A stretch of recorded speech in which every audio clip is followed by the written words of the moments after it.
ሰላም ጤና ይስጥልን ክቡራን ተመልካቾቻችን ከሐረሪ ቴሌቪዥን የሰዓቱን የአማርኛ ቋንቋ ዜና ወደ እናንተ ይዘን ቀርበናል።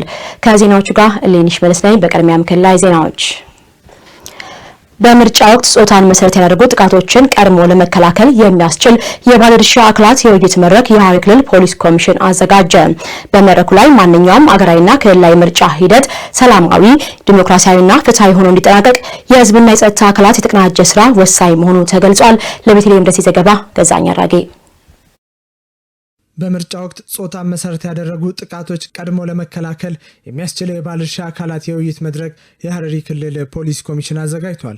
በመድረኩ በክልሉ ፖሊስ ኮሚሽን ወንጀል መከላከል ዘርፍ ምክትል ኮሚሽነር ነገራ ዱፌራ ማንኛውም ሀገራዊና ክልላዊ ምርጫ ሂደት ሰላማዊ፣ ዲሞክራሲያዊና ፍትሃዊ ሆኖ እንዲጠናቀቅ የህዝብና የጸጥታ አካላት የተቀናጀ ስራ የነቃ ተሳትፎ ወሳኝ መሆኑን ጠቁመዋል። ይህንን መሰረታዊ መርህ በመገንዘብ በዚህ መድረክ ላይ የተገኛችሁ ባለድርሻ አካላት በሙሉ በምርጫ ወቅት በተለይም በሴቶች ላይ ሊያጋጥሙ የሚችሉትን አካላዊና ስነ ልቦናዊ ጥቃቶች ቀድሞ ለመከላከልና የጋራ መግባባት ለመፍጠር የሚደረገው ውይይትና የጋራ አቋም ወሳኝ መሆኑን አስገንዝበዋል። የኮሚሽኑ የኮሚኒቲ ፖሊስ ዳይሬክቶሬት ዳይሬክተር ኮማንደር ግሩም ውብሸት ለውይይቱ መነሻ ጽሑፍ ያቀረቡ ሲሆን በምርጫ ወቅት የፖለቲካ እጩ ተወዳዳሪዎች፣ ታዛቢዎችና አስፈጻሚ ሴቶች ለተለያዩ አካላዊና ስነ ልቦናዊ ጥቃቶች ይበልጥ ተጋላጭ ናቸው ብለዋል። በተለይም ስም ማጥፋት፣ ማህበራዊ ሚዲያ ላይ የሚሰነዘሩ ትንኮሳዎችን፣ ማስፈራሪያዎችና ቀጥታ የአካል ጉዳቶችን ተጠቃሽ መሆናቸውን አንስተዋል። ይህ ስጋት ለመቅረፍ የሐረሪ ክልል ፖሊስ ኮሚሽን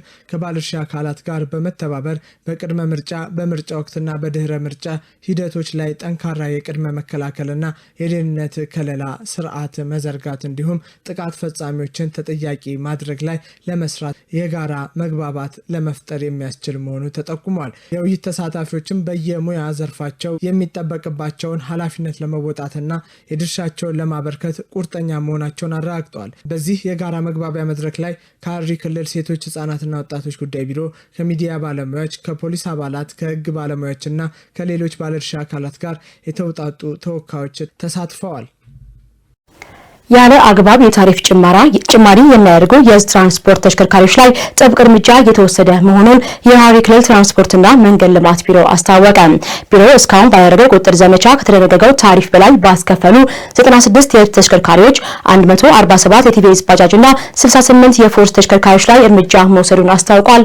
ፍቃዱ በላይ ያለ አግባብ የታሪፍ ጭማሪ በማድረግ በተሳፋሪዎች ላይ እንግልት በሚፈጥሩ የህዝብ ትራንስፖርት ተሽከርካሪዎች ላይ ጥብቅ እርምጃ እየተወሰደ እንደሚገኝ የሐረሪ ክልል ትራንስፖርትና መንገድ ልማት ቢሮ አስታውቋል። በክልሉ ትራንስፖርትና መንገድ ልማት ቢሮ የህዝብ ትራንስፖርት ስምሪትና ቁጥጥር ቡድን መሪ አቶ መሐመድ ሳቢት በተለይ ለሐረሪ ብዙሃን መገናኛ ኤጀንሲ እንዳስታወቁት በአሁኑ ወቅት የመንግስት የነዳጅ አቅርቦት በተሟላ ሁኔታ እየቀረበ ባለበት ወቅት አንዳንድ የህዝብ ትራንስፖርትና የከተማ ታክሲ አሽከርካሪዎች ከተመደበው ታሪፍ በላይ በመጠየቅ ህዝብን እያሰቃዩ እንደሚገኙ ጠቁመው ሆኖም በእነዚህ አካላት ላይ ጥብቅ የማስተካከያ እርምጃ እየተወሰደ እንደሚገኝ አስታውቋል። አሽከርካሪዎች በኢቲኬት ወይም በቅድመ ቲኬት መደበኛውን ሰልፍ ይዘው ጉዞ ከጀመሩ በኋላ በመንገድ ላይ ያልተገባ የዋጋ ጭማሪ በመጠየቅ በተሳፋሪዎች ላይ ያልተገባ እንግልት እየፈጸሙ እንደሚገኙ ገልጸዋል። ታሪፍ መጨመርና የነዳጅ ችግርም አንድ ላይ የተከሰተው አጋጣሚ ሆኖ ነገር ግን መንግስት ነዳጅን በተሟላ መልኩ እያቀረበ ይገኛል። ለነዛም ህዝብ ማመላለሻና ከተማ ታክሲዎች እየተሰጠነ ያለበት ሁኔታ ነው ያለው። ምንድነው አንዳንድ አሽከርካሪዎች ከጉዞ በኋላ ቲኬት በኢቲኬት ወይ ደግሞ ቲኬት ቅድመ ቲኬት በመቁረጥ ይሳፈሩና ጉዞ በኋላ ከጉዞ ላይ መንገድ ላይ ዋጋ በመጨመር እያስቸገሩ አንሄድም የሚልም አሉ። መንገድ ካልጨመራችሁ ይውረዱ በማለት ሳፋሪ በማራገብ የሚያሰቃዩ የሚያግሏሉ አይነቶችን በተለያየ መልኩ ወደኛ ይቀርብልናል። በቪዲዮ በምስል ይቀርብልናል። በስልክም ለምሳሌ በኢቲኬት አሁን ቲኬት ላይ ሁለት ስልክ ቁጥር አለ። የዳይሬክተሩና የኔ ቡድን መሪው ስልክ ቁጥር አለ። በዛ ይደወልና በዛ መሰረት እንዲስተካከል እንዲታረም እናደርጋለን። ካልታረመ ደግሞ አስፈላጊ እርምጃ በሄደበት አካባቢ ላይ እንዲቀጣ ድሬዳዋ ኮን ድሬዳዋ ላይ አሰብተር ላይ እንዲቀጣ ግንኙነት ስላለን ከዛ ክልሎች ጋር በዛ መልኩ እርምጃ እየተወሰደ ነው የሚገኘው። የቁጥጥር ስርዓቱን ይበልጥ ውጤታማ እንዲሆን ለማስቻል ከአጎራባች ክልሎችና ከከተማ አስተዳደሮች ጋር በቅንጅት እየተሰራ እንገኛለን ብለዋል። በህዝብ ማመላለሻ ተሽከርካሪዎች ላይ ከተደነገገው ታሪፍ በላይ ባስከፈሉ 96 ተሽከርካሪዎች፣ 147 የቲቪኤስ እና 68 የፎርስ ተሽከርካሪዎች ላይ አስተዳደራዊ እርምጃ መወሰዱንም ጨምረው ገልጸዋል። ህዝብ ማመላለሻ ላይ ወደ 96 አካባቢ ተሽከርካሪዎች ነው በዚህ ወር ከታሪፍ በላይ እነሱ ላይም እነሱ ላይም አስፈላጊውን እርምጃ እየተወሰደ ይገኛል።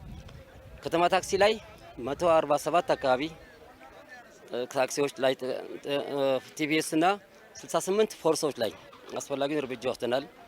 የማረም እርምጃ ወስደናል። ከሁሉም የከፋ የጃርሶ መኪና ላይ ጃርሶ መኪና ባለፈው ሳምንት ቅዳሜ ላይ ለእሁድ አጥሚያ ማለት ነው ሌሊት ላይ ከዚህ ጭኖ ከጃርሶ ጭኖ ወጥቶ ሀረሪና ኦሮሚያ መሀል መንገድ ላይ 500 ብር ካልከፈላችሁ በማለት በማራገብ ባለ ተሳፋሪው ወኡቢል ምን ቢል የሚሰማው ሰው የለም። ማታ ነው 120 ብር 500 ብር እንግዲህ እያንዳንዱ 380 ብር ካልጨመራችሁ አትጓዙም አልሄድም በሚል እዛ ውስጥ የነበሩ አካላትን መታወቂያ ቢያሳዩት ምን ብሉት ተባብርና ሂድ በምንም ተአምር አይሆን በማለት ያንገላታበትና ሌሊት በጨለማ በተላከልን ቪዲዮ ስንረዳ እየተጎተቱ የእርስ በርስ እየተያይዙ ቁጥር ሲወርዱ እና በጣም ችግር እዚህ ጋጥ ወጥ አሽከርካሪም አለን ማለት ነው። የከተማ ታክሲዎች ተገቢውን የታሪፍ ማሻሻያ ተደርጎላቸው በአግባቡ እየሰሩ እንደሚገኙ ጠቁመው ሆኖም ህገወጥ ተግባራት ላይ የተሰማሩ አሽከርካሪዎችን ወደ ህጋዊ መስመር ለማስገባት በሚከናወኑ ተግባራት ህብረተሰቡ በታሪፍ ላይ በተቀመጡት የስልክ ቁጥር አማራጭ በመጠቀምና አስፈላጊውን ጥቆማ በመስጠት የተለመደ እገዛውን አጠናክሮ እንዲቀጥልም ጥሪ አቅርበዋል። በአጠቃላይ ከሰሞኑ ከ4 ወር አካባቢ የሚሆን ወደ 1000 ምናምን ተሽከርካሪ ነው የተቀጣው በታሪፍ ብቻ በጣም ተሽከርካሪ ላይ 1000 ብር። አሁን የኛው አውቶቡስ የሚቀጣው ወደ 11000 ምናምን ብር የሚቀጣው በድርጊቱ ላይ ብቻ። አሽከርካሪውን በተመሳሳይ ተሽከርካሪውን ተመለከተ አሽከርካሪውን ወደ መንጃ ፈቃድ ገዳም ምን ሄደበት ሁኔታ ነው ያለው እና ስለዚህ እስካሁን አሽከርካሪ ያላገኘ ነው ባለንብረት ተሽከርካሪ ይዞ የመጣልን በዚህ መሰረት እርምጃ ወስደን ለሌላው መስታወት እንዲሆንና መማሪያ እንዲሆን ለማድረግ ነው ሀሳብ ያለን። ይሄን ይመስላል። ማንቃት ነው ህብረተሰቡን በዚህ መልክ እንዲንቀሳቀሱና ወዲያውኑ ምስል ኦንላይን እና ሁሉ ጊዜ በቴሌግራም ቢላክልን ኦንላይን ስልክ ቁጥር ይዛላ ያለ በዛው ስልክ ቁጥር ላይ ገብተው በቴሌግራም ቢልኩልን መስመሩ ሁሉ ነገር ኦንላይን ስለሆነ እናገኛቸዋለን። ምንም አይከብደንም። እዛው ሳይወርዱም ምናስፈጽሙ ነገርም አለ። ተሳፋሪዎች ቅሬታ በዛው መኪና ውስጥ እያሉ ሲያቀርቡ እዛው ላይ መፍትሄ እንዲያገኙ ምላሻቸውን እንዲያገኙ እንዲስተካከል እንዲታረም እያደረግን ያለ ምክንያት ስላለ የጀመሩት ጉዞ ሀሪፍ ነው፣ ይቀጥሉበት። ሌሎችም በዚህ መልክ ቀጥሎ መመሪያ እንትና መረጃ ከሰጡን የተሻለ ውጤት እነሱም ይረካሉ፣ እኛም ረካለን። ያው ያለው ነገር ሰላማዊ ይሆናል ብዬ አምናለሁ። በቀጣይ መሰል ተግባራት በሚፈጽሙ አሽከርካሪዎች ላይ የሚወሰደው ህጋዊ እርምጃ ተጠናክሮ እንደሚቀጥልም አረጋግጠዋል። የሀረማያ ዩኒቨርሲቲ 43ኛውን ዓመታዊ የምርምርና ማህበረሰብ ተሳትፎ ግምገማ ጉባኤ ማካሄድ ጀመረ። በመድረኩ ላይ የዩኒቨርሲቲው የስራ አመራር ምክር ቤት አባላት፣ ከፍተኛ የፌዴራልና የክልል የስራ ኃላፊዎች፣ ተመራማሪዎችና የማህበረሰብ ተወካዮች በመሳተፍ ላይ ይገኛሉ። ለአዩብ ካዛሊ ዘገባ ገዛኛ አራጌ። የሀረማያ ዩኒቨርሲቲ ለአካባቢ ተስማሚ ፈጠራና ስነ ምህዳር ጥበቃ ለጽኑ ማህበረሰብ ግንባታ በሚል መሪ ቃል ያዘጋጀውን 43ኛውን ዓመታዊ ምርምርና ማህበረሰብ ተሳትፎ ግምገማ ጉባኤ ማካሄድ ጀምሯል። ዩኒቨርሲቲው በዚህ ዓመታዊ የምርምር ግምገማ መድረክ ላይ በ2018 በጀት ዓመት ያከናወናቸውን የምርምር ስራዎች በምሁራን በተመራማሪዎችና ባለድርሻ አካላት ፊት እያቀረበ ይገኛል። በጉባኤው መክፈቻ ስነስርዓት ላይ በዩኒቨርሲቲው ከፍተኛ ምሁራን አማካኝነት በተመረጡ ዋና ዋና የምርምር ዘርፎች ላይ የተሰሩ ጥናቶችና ውጤቶች ለውይይት ለግምገማ ቀርበዋል። በመድረኩ ላይ የተገኙት የሀረማያ ዩኒቨርሲቲ የምርምርና ማህበረሰብ ጉዳይ ምክትል ፕሬዚዳንት ዶክተር ኢሳቅ ዩሱፍ ዩኒቨርሲቲው የሚያካሄዳቸው የምርምር ስራዎችን የሀገሪቱን ዘላቂ ልማት ለማረጋገጥና የፖሊሲ ውሳኔዎችንም በማስረጃ ላይ ተመስርቶ ለማሳተፍ ያላቸው ሚና የጎላ መሆኑን አስገንዝበዋል። በተለይም ለአካባቢ ተስማሚ የሆኑ አዳዲስ የፈጠራ ስራዎችን ወደ ማህበረሰቡ በማውረድ በተፈጥሮ አደጋዎች ምክንያት የሚከሰቱ ጉዳቶችን አስቀድሞ መከላከል የሚቻልበትና የስነ ምህዳር ጥበቃን ማረጋገጥ የሚቻልበት ስትራቴጂ መንደፍ የዘንድሮ ጉባኤ ዋነኛ መለያ መሆኑን ጠቁመዋል። ከሀረማያ ዩኒቨርሲቲ በተጨማሪም ከተለያዩ የሀገሪቱ ታዋቂ ከፍተኛ የትምህርት ተቋማት የወጡ ተማሪዎችና ምሁራን በጉባኤው ላይ የተሳተፉ ሲሆን ይህም በተቋማት መካከል ያለውን የጋራ ምርምርና የእውቀት ሽግግር ይበልጥ ያጠናክራል ተብሏል። ይህ ለአካባቢና ለጽኑ ማህበረሰብ ግንባታ ትልቅ ፋይዳ ያለው የምርምር ግምገማ ጉባኤ ለቀጣዮቹ 2 ቀናትም ተጠናክሮ የሚቀጥል መሆኑ ተገልጿል።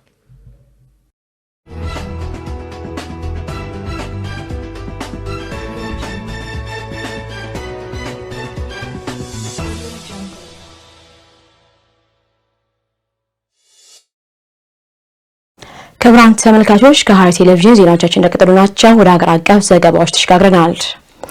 የሰባተኛው ጠቅላላ ምርጫ የፖለቲካ ፓርቲዎች የምርጫ ክርክር የማስመረቂያና የጥሞና ጊዜ ማብሰሪያ መርሃ ግብር ተካሂዷል። በሌላ ዜና የኢትዮጵያ ሀገራዊ ምክክር ኮሚሽን የአጀንዳ ማሰባሰብ ሂደቱ ነጻ አካታችና ዲሞክራሲያዊ እንዲሆን ሰርቷል ሲሉ ኮሚሽነር መስፍን አሪያ ገልጸዋል። እኚህና መሰል ሀገር አቀፍ ዘገባዎች በተከታይነት ይቀርባሉ።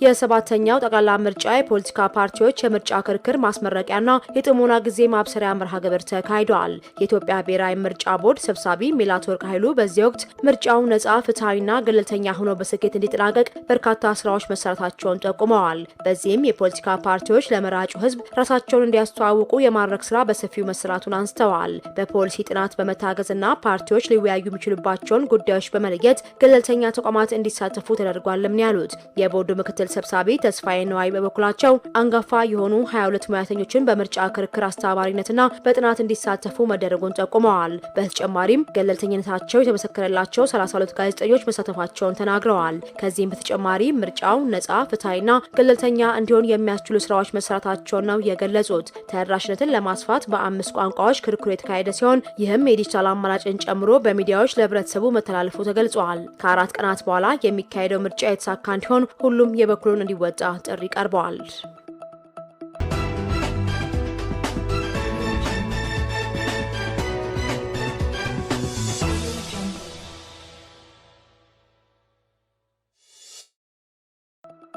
የኢትዮጵያ ሀገራዊ ምክክር ኮሚሽን የአጀንዳ ማሰባሰብ ሂደቱ ነጻ፣ አካታችና ዲሞክራሲያዊ እንዲሆን ሰርቷል ሲሉ የኢትዮጵያ ሀገራዊ ምክክር ኮሚሽን ኮሚሽነር ፕሮፌሰር መስፍን አሪያ ገልጸዋል። ኮሚሽኑ በምክክር ረቂቅ አጀንዳ ዙሪያ ከሲቪል ማህበረሰብ ድርጅቶችና ማህበራት ጋር መክረዋል። ኮሚሽነሩ በዚህ ወቅት እንዳሉት በዚህ ዓመት በሚካሄደው የሀገራዊ ምክክር ጉባኤ ላይ 4000 ተወካዮች ይሳተፋሉ። በአጀንዳ ማሰባሰብ ሂደቱ 93% የሀገሪቱ ወረዳዎች ተደራሽ ሆነዋል ያሉት ኮሚሽነሩ ሂደቱ ነጻ፣ አካታችና ዲሞክራሲያዊ እንዲሆን መሰራቱን መጠቆማቸውን የፋና ብሮድካስቲንግ ዘገባ አመላክቷል።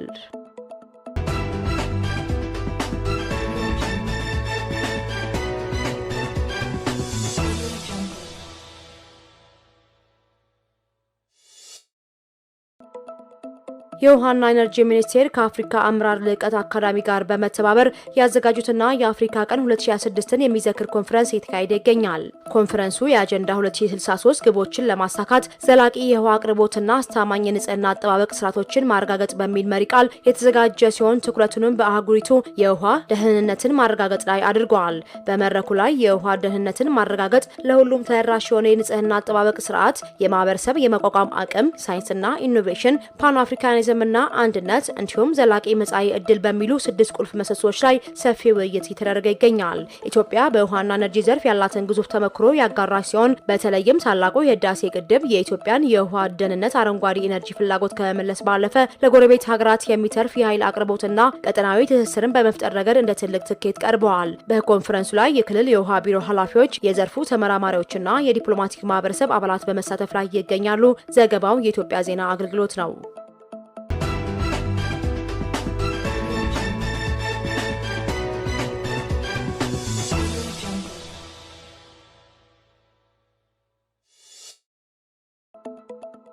በኦሮሚያ ክልል በዘንድሮ ዓመት እስካሁን ባለው ጊዜ 8.1 ሚሊዮን ኩንታል የአቮካዶ ምርት ለሀገር ውስጥ ገበያ መቅረቡን የክልሉ ግብርና ቢሮ አስታውቋል። በዘንድሮ ዓመት 20 ሚሊዮን የአቮካዶ ችግኝ ለተከላ መዘጋጀቱም ተገልጿል። በኦሮሚያ ግብርና ቢሮ የፍራፍሬ ልማት ዳይሬክተር አቶ ቻላቸው አዱኛ ለኢትዮጵያ ፕሬስ ድርጅት እንደገለጹት በዘንድሮ የምርት ዘመን ከታቀደው የአቮካዶ ምርት 8.1 ሚሊዮን ኩንታል ለሀገር ውስጥ ገበያ ቀርበዋል። የአቮካዶ ምርትን ለሀገር ውስጥ ገበያ ከማቅረብ በተጨማሪ ለአውሮፓ፣ ለመካከለኛው ምስራቅ ሀገራት ገበያ በመላክ የውጭ ምንዛሬ ለማግኘት ይሰራል። ከ2000 ኩንታል በላይ የአቮካዶ ምርት ለውጭ ገበያ ማቅረብ መቻሉንም ዳይሬክተሩ ገልጸዋል። የአቮካዶ ምርት የሚደርስበት ወቅት እንደየአካባቢው የአየር ጸባይ የሚለያይ ቢሆንም በክልሉ በስፋት ምርቱ መድረስ የሚጀምረው ከግንቦት ወር መጨረሻ ጀምሮ እንደሆነ ጠቁመው ከዚህ ወር መጨረሻ ጀምሮ በምዕራብ ኦሮሚያና በሌሎች አካባቢዎች ምርቱ በስፋት ስለሚደርስ በዘንድሮ ዓመት ለማግኘት የታቀደውን የምርት መጠን ማሳካት እንደሚቻል ገልጸዋል።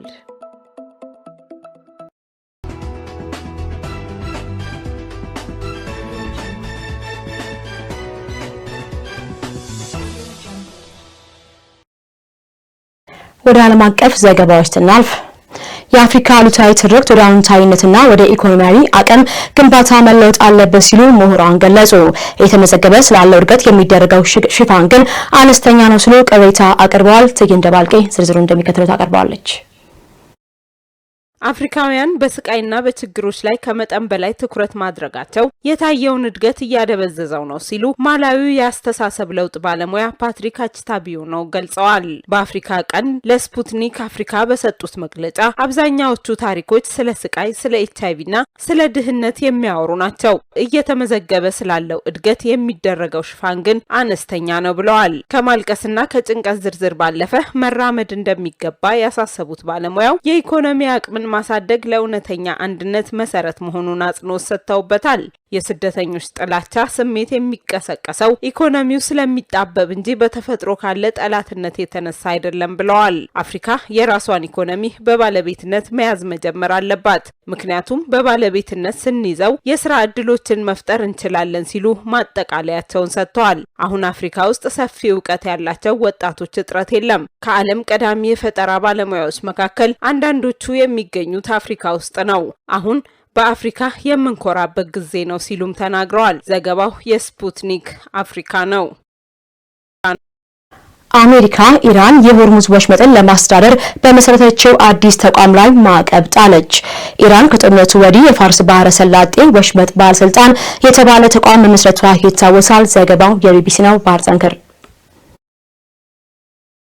የአሜሪካ ግምጃ ቤት ኢራን በሆርሙዝ በኩል የሚደረጉ የባህር ጉዞዎችን ለመቆጣጠር በቅርቡ ባቋቋመችው የፋርስ ባህረ ሰላጤ ወሽመጥ ባለስልጣን ወይም ፐርሺያን ገልፍ ስትሬት አውቶሪቲ ላይ ማዕቀብ መጣሉን አስታወቀም።